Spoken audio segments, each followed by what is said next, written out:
So ఈ వీడియోలో వచ్చేసి మనం పెనాల్టీ చాప్టర్ కి సంబంధించి డిస్కషన్ చేస్తున్నాం. ఏం చెప్తున్నాము? పెనాల్టీ చాప్టర్ కి సంబంధించి డిస్కషన్ చేస్తున్నాం. ఏం చెప్తుంది పెనాల్టీస్? ఏం చెప్తుంది ఈ పెనాల్టీస్ అనేది చెక్ చేద్దాం. ఐ థింక్ జస్ట్ చేస్తాం. ఫస్ట్ ఏం చెప్తారంటే పెనాల్టీస్ పెనాల్టీస్ మొత్తం ఇన్కమ్ ట్యాక్స్ యాక్ట్ లో వాళ్ళు చెప్పినట్లు మీరు చేస్తే ప్రాబ్లం లేదు. సో వాళ్ళు చెప్పినట్లు మీరు చేస్తే ప్రాబ్లం లేదు. ఒకవేళ చేయకుంటే మీకు ఏమవుతుంది?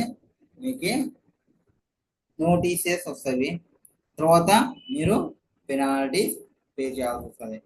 ఇప్పుడు ఆ పే చేయాల్సిన పెనాల్టీస్ ఎంత? How much penalty you need to pay for the particular cases.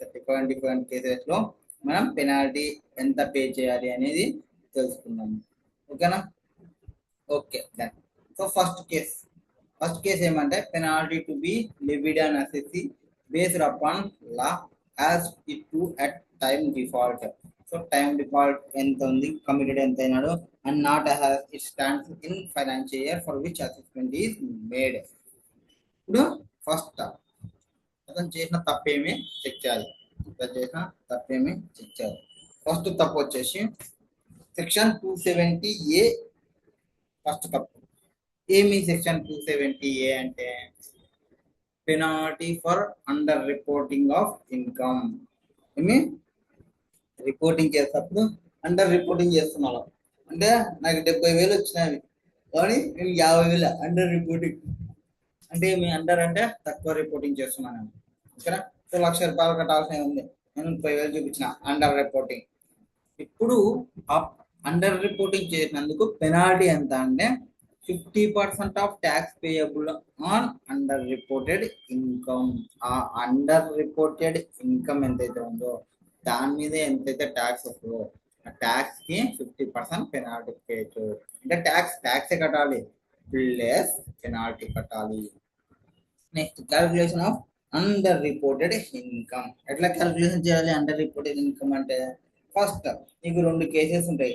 అతను అసెస్సీ రిటర్న్ ఫైల్ చేసినాడా, ఫైల్ చేయలేదా. సో అసెస్సీ రిటర్న్ ఫైల్ చేసినాడా, ఫైల్ చేయలేదా చెక్ చేయాలి. ఎస్, అసెస్సీ రిటర్న్ ఫైల్ చేసినాడు. ఫస్ట్ కేసు ఏమి? అసెస్సీ రిటర్న్ ఫైల్ చేసినాడు. లేదు, అసెస్సీ రిటర్న్ ఫైల్ చేయలేదు. రిటర్న్ ఫైల్ చేస్తే ఒక పెనాల్టీ ఉంటుంది. రిటర్న్ ఫైల్ చేసింటే ఒక రకంగా, రిటర్న్ ఫైల్ చేయకుంటే ఒక రకంగా చూద్దాం.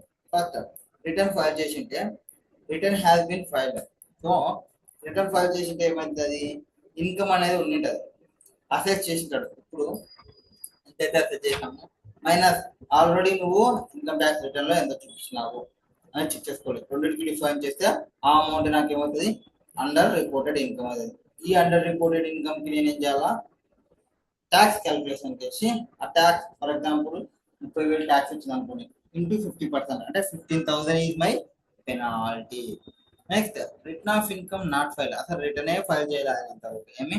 అది ఇంతవరకు రిటర్నే ఫైల్ చేయలేదు. రిటర్నే ఫైల్ చేయకుంటే ఏమవుతుంది అంటే కంపెనీనా ఫర్మ్గా లోకదాతిన అసెస్ ఇన్కమ్ అసెస్ చేయొచ్చు. ఒకవేళ అదర్ పర్సన్స్ అనుకోండి, ఇన్కమ్ అసెస్ చేయి మైనస్ బేసిక్ ఎగ్జామ్షన్ లిమిట్ ని తీసే. వీళ్ళకి బేసిక్ ఎగ్జామ్షన్ లిమిట్ ఉంటుంది, వీళ్ళకి బేసిక్ ఎగ్జామ్షన్ లిమిట్ ఉంటుంది. సో బేసిక్ ఎగ్జామ్షన్ లిమిట్ తీసేసిన తర్వాత ఇంకా ఇన్కమ్ ఉంటే అది అండర్ రిపోర్టెడ్ ఇన్కమ్ అనేది దాన్ని ట్యాక్స్ క్యాలిక్యులేషన్ చేసి దానిపైన 50% వేసి దాన్ని కలెక్ట్ చేసుకోవాలి. ఓకేనా?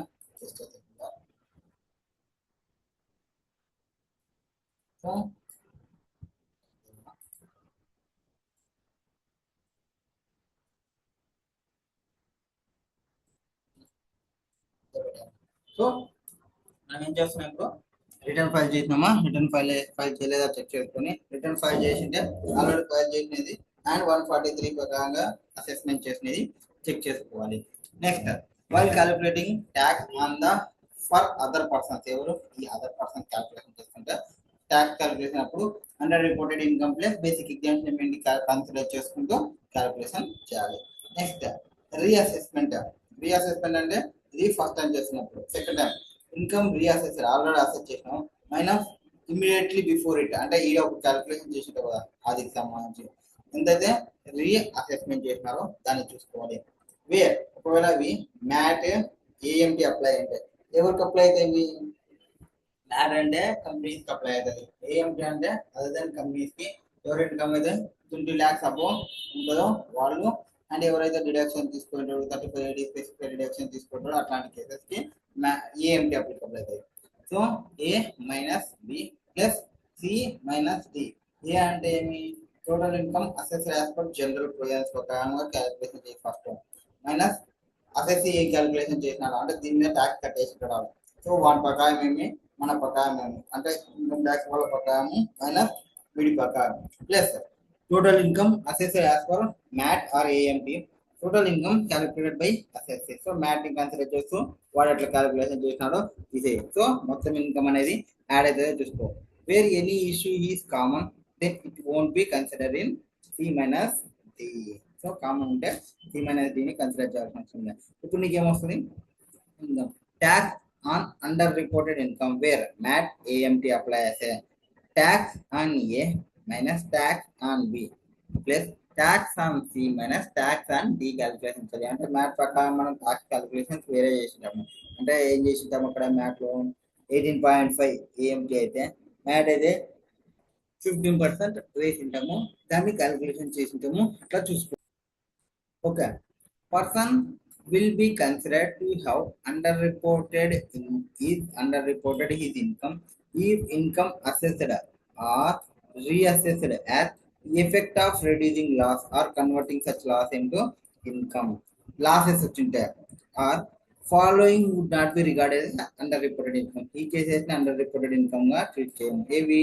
నా దగ్గర బోనఫైడ్ ఎక్స్ప్లెనేషన్ ఉంది సార్, నేను అట్లా ఎందుకు కన్సిడర్ చేసినానో నాకు తెలుసు. ఓకే, నీకు తెలిసి నేనేం చేయాలి? నాకు వచ్చి చెప్పాలి. సో వాడు వచ్చి చెప్తున్నాడు, వాడు చెప్పిన తర్వాత అది నాకు నమ్మాలనిపించింది, సో నమ్ముతాము. దాని కేసెస్ లో ఓకే అయిపోతాయి.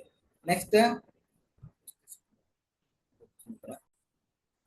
సో నా దగ్గర బోనఫైడ్ ఎక్స్ప్లెనేషన్ ఉంటే, ప్రాపర్ రీజనింగ్ ఉంటే దాన్ని అండర్ రిపోర్టెడ్ అన్నారు. Under reported income estimated where accounts are correct and completed.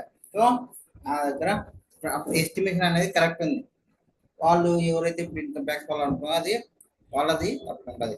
And enhancement of estimate of assessee resulting under reported. Just an estimation undisclosed income on accounts of such operations. So undisclosed income under reporting lek raadu. Next, additions made by TPO transfer pricing officer add చేసినాడు, under reported income కి రాదు. ఇది under reported income. And penalty for misreporting. Penalty for misreporting. Continuation.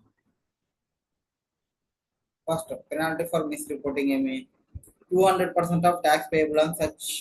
ఇక్కడ under reporting అయితే 50% pay చేసినాము, అదే miss reporting అయితే 200% pay చేయాలి. ఎప్పుడు మిస్ రిపోర్టింగ్ అంటాము? Misrepresentations or suppression of facts. Fact misrepresentation చేసినప్పుడు ఇంకా సపరేషన్ చేసినప్పుడు, or failure to record investment in books of account. Books of account లో మనం మెయింటైన్ చేయలేము. And expenditure claim not substantiated by any evidence. Proper evidence లేదు, expenses ఉన్నది. Recording of false entry in books of accounts. Books of accounts లో false ఎంట్రీని enter చేసినావు. Or failure to record any receipt in books of accounts. Failure to report any information technology PT or deemed IT or SDT. Tax and under reported income. So under reported income కి tax ఏముంటుంది? So tax on income including under reported income. Tax on income included under reported income minus tax ఎంత వస్తుంది? Same apply for miss reporting. ఇదంతా ఏమైతే చెప్పినామో అదంతా దీనికి వస్తుంది, but దీని ప్లేస్ లో 50% ప్లేస్ లో 200% వస్తుంది. 273A. 273A ఏం చెప్తుంది? ప్రిన్సిపల్ కమిషనర్ కి అండ్ కమిషనర్ కి పవర్ ఉంటుంది. ఏం power? To reduce or wave penalty under section 270A. So 270A కింద, అంటే 270A ఇదే కదా, 270A కింద ఏదైతే పెనాల్టీ వస్తుందో వాని యొక్క ఓన్ మోషన్ లో కానీ ఆర్ఎస్ఎస్సి అప్లికేషన్ పెట్టుకుంటే కానీ ఆ అమౌంట్ని రెడ్యూస్ చేయడానికి వేవ్ చేయడానికి పవర్స్ ఉంటాయి. Where income greater than 5 lakhs ఉంటే approval of principal commissioner, chief commissioner, principal director general director general దగ్గర తీసుకోవాలి, వేవర్ చేయాలి అనుకుంటే 5 lakhs కి మించి ఇన్కమ్ ఉన్నప్పుడు వేవర్ కి వీళ్ళ అప్రూవల్ తీసుకోవాలి. Next option available once in a life time మాత్రమే వేవ్ చేస్తారు ఆర్ రెడ్యూస్ చేస్తాడు. ఇవి వేవర్ రెడ్యూస్ చేసినప్పుడు కండిషన్ చెక్ చేసుకుంటారు. అంటే అసెస్సీ వచ్చేసి full and true disclosure before deduction by AO of income. AO చెప్పక ముందుకే ఇతనే అసెస్సీని మొత్తం కనుక్కొని ట్రూగా డిస్క్లోజ్ చేసినాడు. కోఆపరేషన్ ఇన్ ఎంక్వైరీలో కోఆపరేషన్ చేయాలి. Payment of tax and interest, దానికి సంబంధించిన ట్యాక్స్ ఇంట్రెస్ట్ అన్ని పే చేసేసినాడు. Next principal commissioner has power to reduce wave any penalty only an application with assessee. Order accepting or rejecting application has to be passed within 12 months from the end of the month in which it is received. So, మనం apply చేసుకుంటే within 12 months లోపల దాన్ని accept చేయొచ్చు, reject చేయొచ్చు. And where penalty greater than 10,000 greater than 1 lakh ఉంటుంది. ఇది penalty 1 lakh కి మించి ఉంటే అప్రూవల్ ఆఫ్ పిసిసి, సిసి, టిడిజి, ఆర్టీజీ వాళ్ళకి కావాల్సి ఉంటుంది. అండ్ కండిషన్స్ ఏమి genuine hardship of assessee cooperated in enquiry cases. ఈ 4 పాయింట్లేమో 270A పర్మిషన్ అది పెనాల్టీ. రిమైనింగ్ వేరే పెనాల్టీస్ ఏమైనా ఉంటే అసెస్సీ అప్లై చేసుకోవాలి. పీసీ వాళ్ళు, సిసి వాళ్ళు ఇస్తారు అప్లికేషన్ పెట్టుకున్న 12 months లోపల. ఒకవేళ 1 lakh కి మించి ఉంటే chief commissioner, principal director general, principal chief commissioner director general వాళ్ళ యొక్క అప్రూవల్ తీసుకుంటాడు. నెక్స్ట్ సమ్ టైమ్స్ ఏవో makes addition for purely technical reasons. ఒక్కోసారి టెక్నికల్ రీజన్స్ వల్ల అడిషన్ జరగవచ్చు. Example presumptive rate of gross profits or in these additions are commonly referred to as intangible additions and no penalty for under or misreporting of income should be levied on such intangible additions. So presumption rates అట్లాంటి కేసుల్లో ఏమైనా జరిగినప్పుడు దాని intangible additions అంటారు.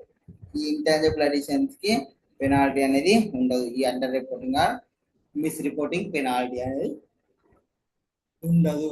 Next however intangible additions such used in explaining unexplained investment shall be deemed as underreported income. In addition, intangible additions ఏవైతే ఉన్నావో అవి unexplained investments చెప్పి ఏమన్నా ఉంటే దానిని అండర్ రిపోర్టెడ్ ఇన్కమ్ తీసుకుని 50% ట్యాక్స్ ని పెనాల్టీగా తీసుకుంటారు. Which penalty for miss reporting also provided.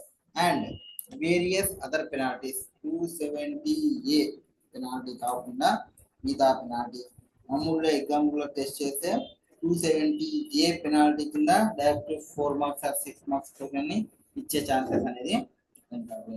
Next దాని తర్వాత వేరియస్ అదర్ పెనాల్టీస్ ఏంటి ఉన్నాయి? వేరియస్ అదర్ పెనాల్టీస్ 271AAD ఏమి ఫస్ట్ ఏమి 271AAD పెనాల్టీ ఫస్ట్ ఉంటుంది. ఏముంటుంది 271AAD పెనాల్టీ? 271AAD పెనాల్టీ వచ్చేసి penalty for false entry etcetera in books of accounts or omission of any entry which is relevant for computation of total income of such person to avoid tax liability. So tax liability ని తగ్గించుకోవడానికి books of accounts లో నువ్వు కొంత information ని omission చేసినావు or enter చేసినావు false information ని, ఆ కేసెస్ లో నీకు పెనాల్టీ పడుతుంది. ఎంత amount? Aggregate amount of false or omitted entry. అంటే ఇప్పుడు ఒక 5 lakhs కి ట్రాన్సాక్షన్ కి సంబంధించిన ఎంట్రీ నువ్వు మిస్ చేసినావు, సో ఆ 5 lakhs కి సంబంధించి పెనాల్టీ వచ్చేస్తుంది. And amount levied and person who made false entry or omitted entry అంటే ఎవరు? అకౌంటెంట్లు, సిఏలు. అండ్ పర్సన్ హూ హెల్ప్ అబో పర్సన్స్ కన్సల్టెన్సీ ఇచ్చేవాళ్ళు వాళ్ళ పైన ఉన్న పెనాల్టీ అనేది ఉంటుంది. 271AAD ఏదైతే ఫాల్స్ ఇన్ఫర్మేషన్ ఎక్సెట్రా ఉంటుందో అది నెక్స్ట్ 271AAE అని చెప్తుంది. 271 ఏం చెప్తారు ఇక్కడ? Trust applied income for benefit of specified persons. ఏమి స్పెసిఫైడ్ పర్సన్స్ ఉంటారు కొంతమంది, సెక్షన్ 13(3) కింద.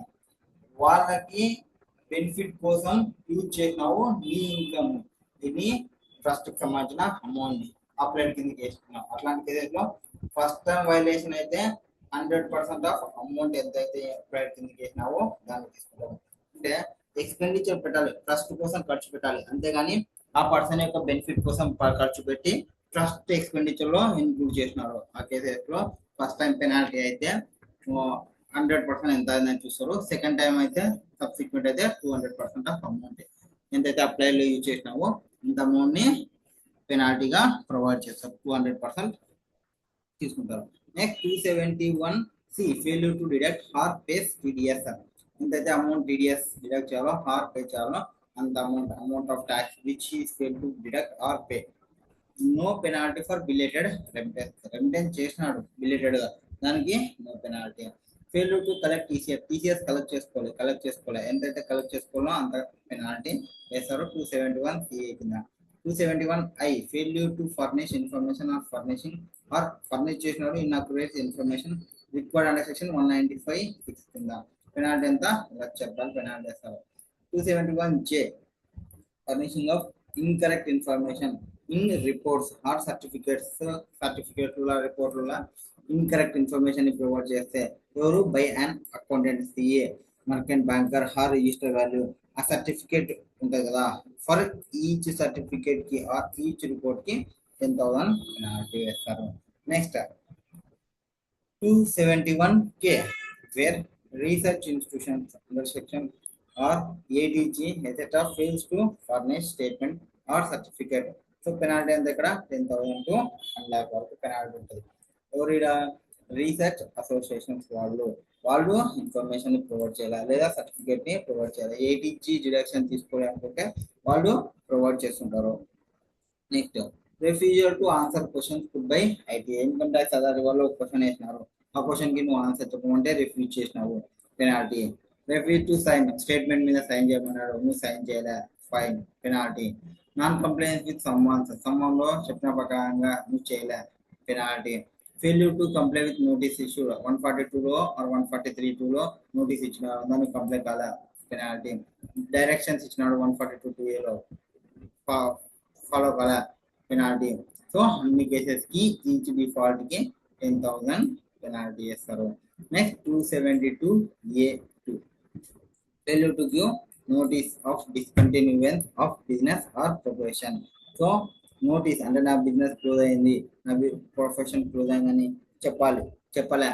Are failure to furnish return of income under section 139(4)A or 4C. Returns ని ఫర్నిష్ చేయాలి 139(4)A 4C కింద. పెనాల్టీ వస్తుంది each day during which default continue అవుతుంది. ఎన్ని రోజులు కంటిన్యూ అవుతుందో అన్ని రోజులకి 500 రూపీస్ పెనాల్టీ వేస్తారు.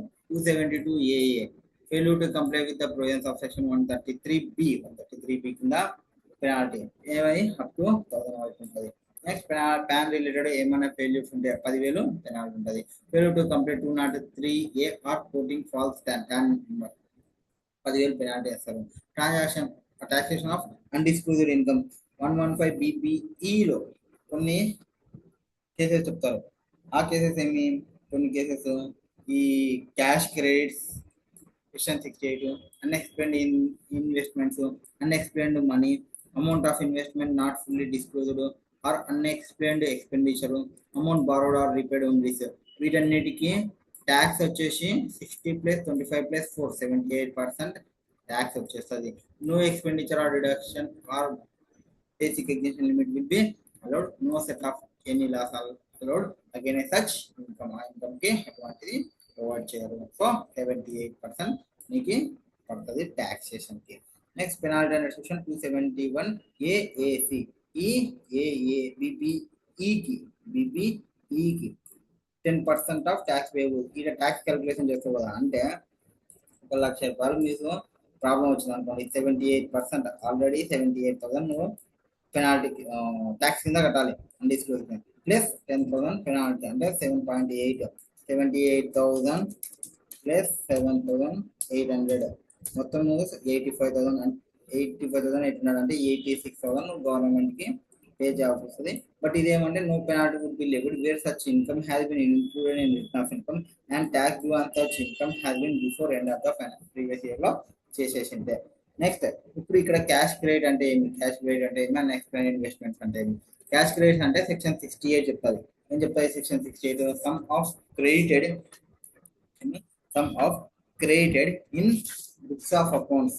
బుక్స్ ఆఫ్ అకౌంట్ లో మీకు కొన్ని అమౌంట్స్ ఉన్నాయి, అంటే కొన్ని యాడ్ చేసినావు, కొన్ని క్రియేట్ చేసినావు, దానికి ఎక్స్ప్లెనేషన్ అవుతుంది. నీ దగ్గర ఎక్స్ప్లెనేషన్ లేదు, లేదా నువ్వు ఇచ్చిన ఎక్స్ప్లెనేషన్ వాళ్ళు సాటిస్ఫై కాలే. సో ఏవైతే క్యాష్ క్రెడిట్స్ ఉన్నావో వాటికి ప్రాపర్ ఎక్స్ప్లెనేషన్ లేదు, ఇచ్చిన ఎక్స్ప్లెనేషన్ కి అసెసింగ్ ఆఫీసర్ సాటిస్ఫై కాకుండా అప్పుడు పెనాల్టీ చేస్తారు. Next credit in form of unexplained loan or borrowings. Credits ఉన్నాయి బుక్ లో, అన్ఎక్స్ప్లెయిన్డ్ అంటే నువ్వు ప్రాపర్ గా ఆ లోను బారోయింగ్ అనేది ఎక్స్ప్లెయిన్ చేయలేకున్నావు. Explanation afforded by the assessee would not be deemed to satisfactory.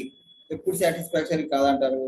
unless person in who such credit is recorded in books also offers explanation about the nature and source. Nature source proper గా explain చేయాలి. Proper గా explain చేయకుంటే దాన్ని not satisfactory case కింద తీసుకుంటారు. Next credit is in form of shares or capital premium. ఇక్కడ by closely held company would not be deemed to be satisfactory unless ఎవరైతే resident ఉంటారో వాళ్ళు ప్రాపర్ గా నేచర్ సోర్స్ ప్రాపర్ గా చెప్తారో అండ్ ఒపీనియన్ ప్రకారంగా ఏవో ఒపీనియన్ ప్రకారంగా సాటిస్ఫై అయిపోతాయి. Next non applicability of above additional condition if some recorded is in the nature of venture capital fund are venture capital company.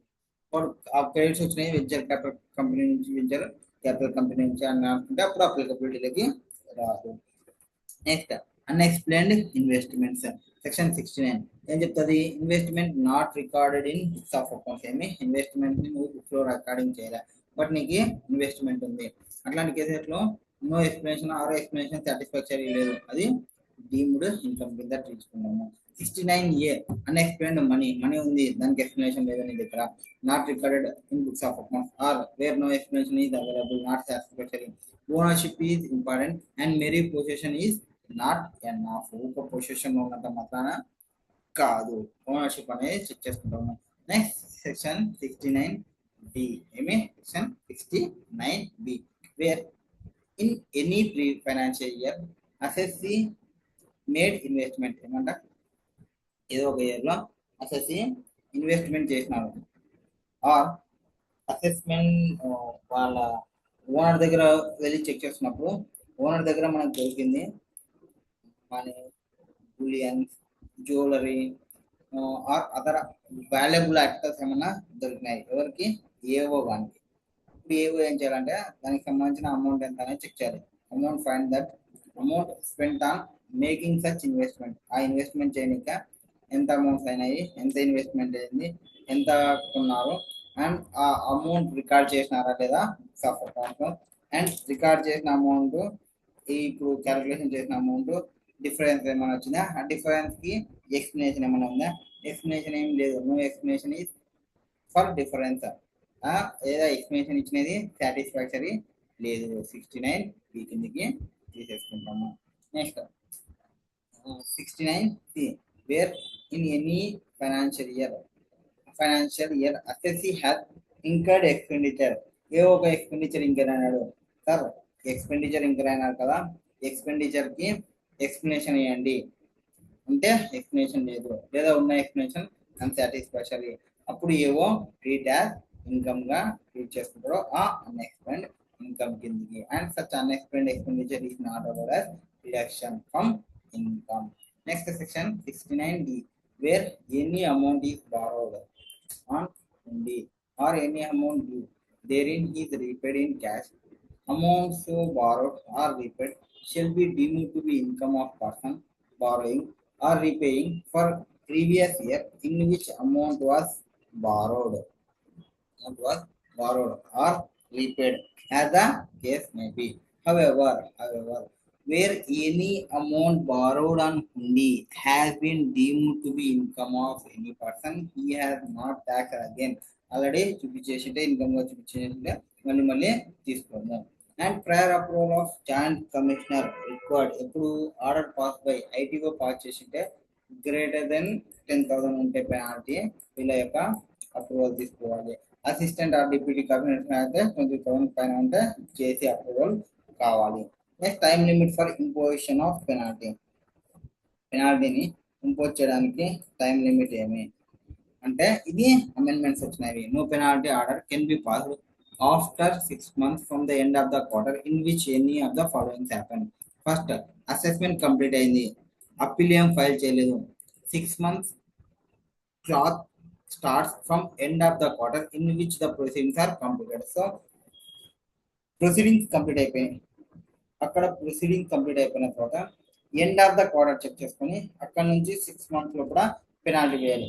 6 months తర్వాత after 6 months penalty వేయడానికి లేదు.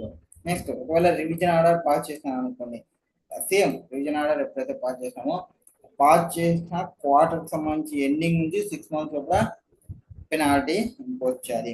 CIT appeals or passed order or no appeal to ITAT. ఇది కూడా from end of the quarter which commissioner receives appeal order. ITAT pass చేసింది, ITAT ఎప్పుడైతే పాస్ చేసిందో అక్కడ క్వార్టర్ ఎండ్ నుంచి చెక్ చేసుకోవాలి. అదర్ కేసెస్ లో end of the quarter in which notice of penalty issued.